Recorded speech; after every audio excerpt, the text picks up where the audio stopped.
man la seen mbokk Oustaz Malick Ndiaye. Je suis Arfan Ibrahima Diémé. Je suis Aline Badara Sadia Kibet. Je suis Fatoumata Ka. Je suis Isabelle Sonko. maa ngi tudd Sadio Abdoul Sall. kii ba tey Libaas Diagne moom lañ dal fi nga xamante moom mooy Cambérène 24 force de l'actualité ñu ñëwaat ci Libaas Diagne politique.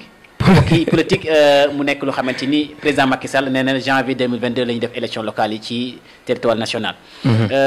Libaas Diagne ban gis nga am ci politique ci Cambérène. politique Cambérène man nag Elmat nekkuma politicien parce que bokk vraiment milité wu ma benn parti. te kii moom mais bon si en tant que observateur. ak koo xam ne aussi xëj na maa ngi dégg fréquenter quelquefois les politiciens yi dégg ñuy wax ak di gis ñu ni doxale bu dee ci biir Cambérène. day man li ma ci wax mooy di leen woo dama leen di woo d'abord si bennoo si bon gis nga union bi Seydina Issa tënkee ëtt yi union boobu noonu ñu koy wax chaque jour. nañ fexe ba mu nekk si xol yi. nañu fexe ba mu nekk si xol yi. parce que ñëpp mënuñu bokkandoo jiite. yonent yi li leen di yàlla di may sax dañoo am ku leen jiite même bu parce que loolu yëpp njàngale la le fait que parce que yàlla su ko neexoon yonent yëpp mu wàccandoo leen. dëgg la. si ku si nekk mu am fu mu la teg si même instant. mais defu ko dafa te ki leen jiitu. ki leen jiitu jiite leen. ki leen jiitu si yàlla jiite leen moom moo mujjee ñëw. ba pare jiite leen dafa am lu mu la bëgg a jàngal te pourtant bokkuñu jamono. dëgg la bokkuñu jamono si zaahir si li nga xam ne si lu yoonam bu njëkk ba parce que bu dee fii nii la am na nu ñu koy waxee ñun ci Cambérène. mais kon loolu su amee ça veut dire que nit ñi nañuy moytu li waa ji wayoon ne ku ne naa mën a mooy tax ba. nit ki am man-man si loo xam ni moom mënu ko. dëgg la te loolu yàq-yàq lay jur te boo xoolee bu fekkente ni nit ñi que ñun unanimité moom mënul am parce que yàlla sax amu ko moom mi bind ñëpp mais teewul vraiment nit ñi bu ñu mënee tourner autour de l'essentiel ñu am benn pour l'essentiel ñu bokk benn gis-gis seet koo xam ni am na profil bu baax boo xam ni enjeu yi nga xam ni moom ngay jë parce que. boo seetloo 4 ans wala 5 ans ça dépend def naa ni 5 ans la mandat kii. donc gouvernance locale yi. 5 ans la te 5 ans yooyu boo xoolee ab équipe ñoo koy diriger équipe nag suñ ko waxee bu dee si wàllu football la exemple dina am ay comment dirais-je latéraux dina am ñoo xam ni si axe bi la ñu nekk dina am un gardien ku si nekk am na rôle booy jouer boo xam ni ñëpp dinañ ci war a mën a gis seen bopp. ba bii bu amee. ku nekk ñun ñëpp ñu mën a bokk jubilé ndoo. dëgg la Libaas tey en tant que observateur. dama lay laaj Cambérène actuellement fi ñu toll nii bëri na ay candidats. bëri na ay candidats bëri na candidat ma limal la mooy imam Libaas Faye ngeen gis ko ni mbokk. imam Libaas waaw ak ki nga xamante ni mooy Mamadou macha Ndoye allah Sarr. Doudou Ndoye waaw. ak ki nga xamante ni moom mooy. Ibrahima Diong di Gazou. waaw posé nañ seen candidature. waaw dese coalition benn bokk yaakaar ay yenn mouvement. ci dëkk bi nga xamante ni dañu statut spécial la. dafa am pouvoir diine ji. pouvoir coutumière bi. chefferie bi ak imam bi. ak ñi nga xamante ni administration bi représente état Cambérène nekk statut spécial ci 552 communes yi. lan moo waral union boobu ñu waruñ ko nga ne lan mooy problème boobu problème ku nekk jox candidat fan la problème bi nekkee. bon déjà y a 3 candidats di leen aussi ñaanal ñoom 3 candidats yooyu yëpp su may grand lañ su may cousin su may papa sax mën naa ne xëj na ku si nekk yëg-yëg bi nga am si dëkk bi ak yéene bi nga am moo waral nga déclarer kan mais kenn rek moo si mën a nekk maire. d'accord ak lu mën a xew te du ñàkk xëj na tamit peut-être am na ñoo xam ne ils se sont pas encore signalés bu wóoruma mais du ñàkk am na. mais lu si mën a nekk mooy ñoom ñooñu li gënoon mooy bu dee mën nañu waxtaan ñu waxtaan suñu waxtaanee tënk xëy na ñëpp mënuñu nekkandoo benn côté mais au moins que tendance yi dégagé wu vraiment ñu tenir compte si enjeu yi nga xam ne day am parce que maire du ay caaxaan du ay nekkul loo xam ni da ngay kii nii rek non parce que da ngay téye destiné local bu te centaines des milliers de personnes yoo xam ni yow si wàllu administration locale seen lu bëri si yow loolu la bokk seen lépp si yow lay jaar. léegi kooku faaw nga am vision boole kaak aussi am ñu lay jàppale si wàllu fànn bu nekk si nga xam ni moom nga gérer nga taxawal nit ñi taxawal sax diine ji parce que pour kaawu Cambérène pour revenir un peu si statut bi nga souligné léegi donc ki nga xam ni moom mooy nar a nekk le candidat nu soora wala équipe bi bi nga xam ni ñoom ñooy nar a yore vraiment destinée locale Cambérène pour les échéances à venir pendant 5 ans ñoom nañu xam ni enjeu yi nii bu rëccee wala ñu def ci un mauvais choix wala ci choix sax d'abord parce que c'est préliminaire bi laay wax. même liste yi parce que boo amee liste bu baax boo xam ni ña fa nekkal fan leen di war a teguwuñ fa wala bokk nekku ñoo xam ne am nañ profil ba jafe-jafe lay indi. am jafe-jafe lay indi beneen point bi rek dama lay laaj ci biir ci équipe bi nga wax ne moom ñooy ñu administrer mairie bi. équipe boobu moo wax la ci ay informations yu wóor. ñi jiite commission yi. dañuy gedd ñaar laa la ci jox rek. gedd comment maanaam tey boo laajtee ne est-ce que commission de l'éducation am na Cambérène dañ koy laajte ndax am na. am na ci mairie Cambérène bi. est-ce que am na commission de sport dañuy laajte ndax am na. commission yu bëri. dañuy croiser seen i bras. duñu bàyyi duñ jàpp. est-ce que tey jii nii tey Cambérène jotul. beneen élection. beneen équipe. mu bañ a gedd. jël responsabilité boo xamante ni. boo ko jëlee doo ko matal. loolu gis nañ ko ci équipe bi nga xamante ni moom mooy nekk en cours.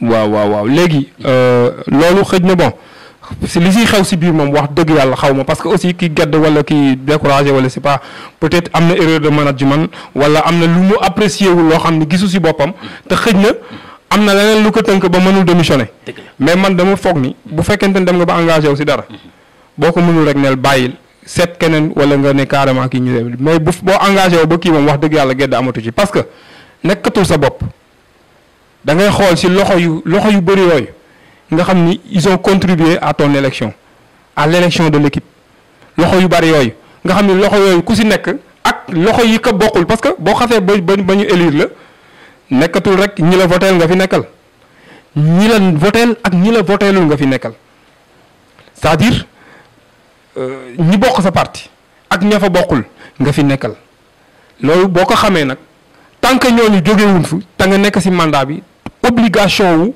def li la war da nga koy def da nga ko war a def loolu du la wàcc te loolu moom moo nekk léegi principe boobu su fekkente ni ñëpp demee nañ ko xool Cambérène xoolee ko Seydina Issa xoolee ko Sey Chérif Abdoulaye parce que chaque jour ñu waate sëñ Ablaye mais sëñ Ablaye dafa jëf liggéey ba yàlla teg ko fi mu nekk. jërëjëf Liba Diagne dagguma la fi nga xamante ni mooy Cambérène 24 force de l'actualité ji dañuy ñëw ci dëkk bi nga xamante ni. président Macky Sall lancé na fi ay travaux. ci mel ni assainissement bi. 8500 branchements ba léegi yeggagul. Ageroute bi peut-être yeggagul. Cambérène fii Cambérène 2 am na poste de santé bi xamante ni. amul équipement. jafe-jafe yëpp boo ko boolee. Cambérène ba léegi mu ngi inondé. saa yi bu yàlla ji tawee rek. ngeen di yéen waa CPRC. wala yéen waa SIDEC. yéen ñi mobiliser ay seen fonds. nga ne dañuy dimbali askan bi ndax man ngeen dëkk ci lu tax président Macky Sall du ñëw Cambérène. président de dafi li mu fi romb de mi ngi bëgg bari mais loolu yëpp si suñu taxawaay la rek. ah bon waaw parce que normalement. bu doon dem feneen te muy romb fii sax day yell ñu liggéey parce que comme que déjà am na lu ñu rëcc parce que en réalité am na lu ñu rëcc bu ñu demee ba président di romb nii di dem dafa ñaaw. ñaaw na si ñun ñaaw na aussi tam si président parce que ak lu mën a xew tam warul mën a topp bu dee dafa am lu ko neex wala lu ko naqari warul topp loolu na wormaal dëkk bi si turu ki nga xam ni moo ko sanc te xam ni kooku dafa liggéeyal lu bari Sénégal na wormaal aussi dëkk bi si ki ko fi toogal li ki nga xam ni peut-être nee na moom papaam la dëggantaan loolu lay wax muy Chérif Abdoulaye seet aussi si njaboot gi bañ a xool lu ko neex ak lu ko naqari loolu benn gis-gis la si benn côté beneen côté bi ñun waa Cambérène ñu bàyyi wala bokk ñu moytu parce que te ñëpp mënul bokk fete benn côté ñuy moytu tam vraiment kilifa ñu koy chaque fois di ko kii ba benn instant day sax xaw a ragal wala di hésiter wala ñu koy informer loo xam ne lu négatif la si loo xam ne kii loolu aussi yellul parce que gént président sax ñu bëri dañuy wax ne yokkute la dégg naa borom xam-xam yi di wax loolu kon président teg tànk fenn def fa visite loolu it am na lu mu bon dina am retombée yoo xam ne dina ko amal ci dëkk bi ndax bu amee ñu mën a kaw ñu ko mën a waxal ñu mën a wax ñoo xam ne mën nañ am fu ñu kii ak moom exposé que yenn kii au moins dina am loo xam ne dina ni kat lii defal leen ma ko ci dëkk bi donc loolu li koy gën a indi mooy xëj na ñun ñu gën a xoolaat suñu tax parce que dañu yar si yaru diine la ñu yar boo xam ne dañoo war a yaru di yaraate ñun taxawaay boobu la ñu war a am donc lii nii dafa mel ni dañ ñu xaw a xeeb xeebeel bi nag xaw ma xeebeel si mbooloo bi la masse bi lañu xeeb wala suñu doxalin suñu jikko la ñu xeeb te bu dee loolu la bu dee suñu jikko lañu xeeb loolu vraiment c'est un échec pour ñun. pour ñun waa Cambérène c'est un échec. mais gis nañ d'une manière générale ñëpp seetaan ko mbokki Cambérène 24 forces de l'actualité. président Macky Sall demati na Touba demati. président Macky Sall demati na Medina Baye demati. bi ci mujj. sortie bi mujj dem mooy xalifa général des Tidianes. Cheikh Mouhamadou Mahi Ibrahima Niass ma koy gérer. mu am benn projet bu mu lancé cité Barhama. di ci laaj 1000 milliards. président Macky Sall dem na fa teg ci ay jalon. dem na Tivaouane dem na fu ne. mais Cambérène mooy capitalu diine ji. ci laayeen yi. mais lu tax ñëwut ci parce que bëgg nañ tey yu mel ni yéen ay cadres yi ponkal di toll yéen lan mooy problème bi ñi war ko comprendre parce que électeurs yi est-ce que duñu gedd waa Cambérène duñu voté duñu falal coalition bi fi représente Macky Sall parce que Macky est-ce que jox na leen considération bi quand même comme ni se dit la vérité. waaw mais moom est-ce que gañewul su ma juumul def naa présidentielle yi moom moo ko gañe fii. moo ko gañee waaw léegi loolu nag. ñi nga xam ni ñoom ñoo nekk des politiciens te bokk ci moom.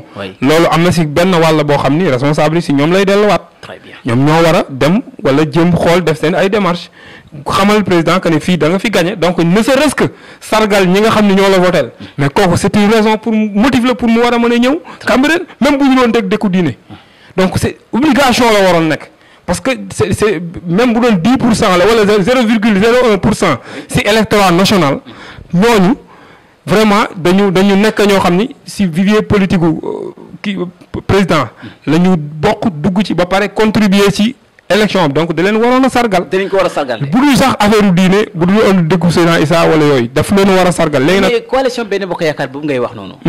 ñoom Macky Sall dafa leen confier responsabilité. mais saa su nekk Cambérène du ñu am satisfaction. ñaxtu yi manifestation yaa ngi fi. manifestation bi boo xoolee Macky Sall jox na fi chargé de mission. ay chargé de mission. waaw na na fi conseil ministre conseiller. waaw yooyu yëpp responsable def na ko fii.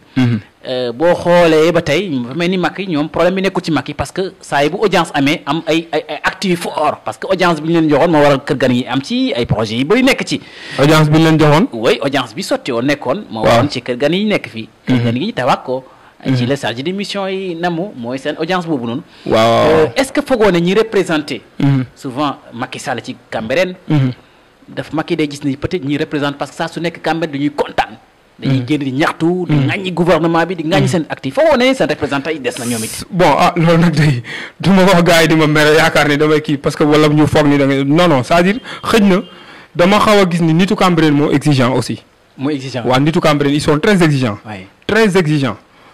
te ñun dama yàlla baal ñu naqaree jiite lañ tam. déedéet kay ah non parce que donc loolu aussi daf si ba pare beneen bi aussi mooy comme ni nga waxee noonu effectivement quelque part manque d'organisation ak tamit loo xam ne ñu baal ma ñàkk yéenante bi. ndeysaan c'est malheureux parce que loo xam ni mag ñi yàgg nañ ko wax dafa mel ni ñun dañ koy dund ba léegi boole leen xol yi. ndeysaan dafa mel ni ku ñëw wax ko. loolu nag xaw ma man ça me dépasse quoi sincèrement ça me dépasse parce que bari nay boroom xam-xam yi fi nekk bu dee ci wàllu boo jël ci wàllu bu dee ci ñi nga xam ne ñi ngi ci yëngu ci xam-xam ci wàllu ouvrier parce que yooyu yëpp xam-xam la plomberie xam-xam la tailleur xam-xam la leneen ak leneen xam-xam la ki nekk ci bureaucrate wala kii xam-xam la même baykat bi xam-xam la mais loolu yëpp nga dajale ko mu am ku leen manager kuy foofu la problème bi laa gën a yaakaar ni beneen bi mooy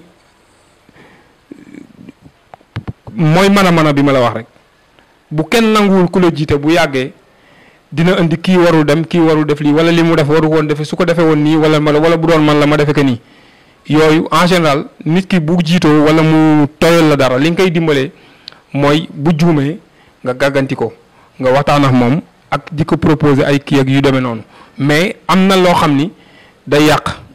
day yàq te loo xam ni mën nga si jariñu wala sa njaboot di si jariñu parce que bu dee maire yi exemple maire yi këyit bi ngay jëlee si état civil da nga xam ni loolu dafa dépendre directement si maire yi loolu rek bu amee benn retard wala benn papier fourniture boo xam ni dafa tardé rek mën na la yàqal lu bari. dëgg la mën na la yàq yow en tant que citoyen boo xam ni bokkoo fen. dëgg la donc moo tax ñu mel noonu dañ leen war a jàppale ñu mën a jàppale askan bi jàppale aussi diine ji surtout jàppale diine ji parce que tey. boo xoolee taxawaayu Cambérène nga xool li fiy dugg ci ay nit ci appel te amuñu benn structure exemple laa lay jox structure de santé boo xam ni niveau am ak capacité d'accueil am dina ko permettre tey appel bu dara xewee mu am ñenn ñu am gaañ-gaañ wala dara xew balaa ñu leen di évacuer normalement waroon nañ mën a am hôpital de haut niveau boo xam ni dina mën a jël dina koy mën jël en charge du fi sax génn bon xëj na dalal jàmm mi ngi suñu wet mais foofu peut-être xëj na am na erreur wala bokk zone moom ak li ko wër am na loo xam ni ay juumte la yoo xam ni am na. si ni ñu gérer foncier wu fii. jërëjëf waaw donc loolu tamit yooyu yëpp. très bien dafay duggaat ci mooy sujet bi nga xamante ni mooy dernier sujet bi ñu war a waxtaanee. waaw mooy foncier. ku ne gis na Liba Diagne nekk na coordonnateur boobu ñi nga xamante ni mooy waa Malika. nga défendre nga ne dañ jël seen suuf ci injustement.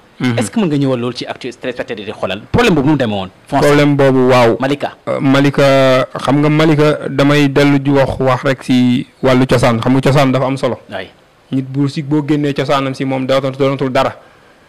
kon cosaanu Malika Seydina Limaamu alayhi salaam moo ko sanc bi mu ko sancee lu jiitu loolu doon na fa dem jotoon na fa dem comme histoire ni nga ko déggee noonu bi ñu koy bëgg a yóbbu fi ñu yóbbu woon gaa yu bari. mu exilé ko waay waaw antuwul mu nekk fa. après nag dafa delluwaat am ñu mu fa dalal. bi mu ko defee Seydina Isa ñëw jëlaat dëll bi fa nit ña nekkoon mu tuxal leen fa yóbbu leen fi ñu nekk nii tey. fa nit ña nekkoon nag bokk na si li nga xam ne mooy si littoral bi. li ko andi nag dafa am dune de sable mouvement bi mu doon def ak ngelaw bi moo doon empêcher ñi nga xam ne dañ dëkkoon ci mooy njaboot gi. si seen néegu ñax yi pour ñu dugg mu nekk jafe-jafe. léegi nag yonent yàlla Isaa si xarañam toujours ak ouverture am. mu collaborer ak les autorités administratives fexe ñu def fa filao yi. donc filao yi fi ñu nekk tey foofa la Malika bu njëkk a nekkoon. ndeysaan. te biñ koy commencé 1 hectare lañ njëkk def comme pépinière bi mu baaxee ñu déparé foofu Malika jëm Cambérène bi Cambérène foofu diggante boobu doxee après ñu jógee foofu départ jëm penku donc histoire bi noonu la demee quoi am nañ décret yi am nañ aussi problème bi suuf bi foofu li ko waral mooy man nitu Cambérène la xam nga Cambérène amatul suuf bu tax ñuy mën a wax te dëkk bi mi ngi xat tey bu ñu demee ba doomu Cambérène di génn di luwe ji tax musuñu ko xam kon nga xam ni quelque part am na loo xam ne nit ñi war nañ ko xalaat. benn bi mooy yar njaboot gi parce que njaboot pour yar ko il faut nga am benn espace te espace ba boo ko amee am na lu muy laaj parce que am nay tere fii si biir dëkk bi tere bàyyi laay alayhi salaam lu tere lu bon la tere digle lu baax mais am na la ni ngay doxalee ak lu muy jàngale xëj na am na ñoo xam ne du ñàkk gënalu leen wala duñ ko bëgg a dégg loolu mooy réalité bi tam léegi nag bu dee am nga foo xam ni da nga fa mën yaakaar dugal fa sa njaboot yar leen fa si anam yi la jàngale yow kooku vraiment bu dul Cambérène si zone bi gisuma fu gën Malika si loolu moo ma fa dugal fa sama morom yu bari la fa am ci way waa Cambérène ñi nu xamul moo ëpp fuuf ñi nu xam. dëgg la boo seetloo si këru diine si njaboot si naa leen ñu si bëri yàlla dogal na xëj na nan ma baal dinaa xaw a junj du ma wax tur. ñu si bëri am nañ foofu dugal fa. dugal fa parce que man li ma fa gis yëkk fa. am naa yaqin ak kóolute ak yaakaar yi ak gëm-gëm que ne loolu lañ fa gis loolu lañ fa yëg moo tax ñu dugal fa seen alal. am ñoo xam ne aussi du ñuy laayeen jël fi aussi dugal foofu te ni ñu ko amee du ñàkk ñu bëri ñu ngi wax xamuñu ni ñu ko amee mooy ay boromi tool yi nit ñi xam nañ ñi muy demee. tool yoo xam ni ñu si bëri sax dañoo am kayit. dëgg la. dañoo am ay permis d'occuper yoo xam ne gouverneur moo ko signé xam nga loolu du n'importe quel kayit ci ay jamono ak ñoo xam ni ay délibération lañ am yoo xam ni du sax jamonoy Ablaye Wade gii ak ñoo xam ni délibération yi am effectivement si jamonoy Ablaye Wade la donc loolu këyit yu mel noonu boo ko gisee dëkk Cambérène xamuloo ko gisuloo ko te mu nekk këyit loo xam ne si administration la bu ñu la ko présenté wax la kii da ngay ne carrément kii moom parce que loolu moom moo fi nekk daanaka comme këyit kon ñu bëri ñu am foofu loolu moo leen këyit léegi nag comme li ñuy wax boo seetloo Cambérène jafe-jafe yi ñu am fii si wàllu tool yi ak si wàllu suuf si lu si bëri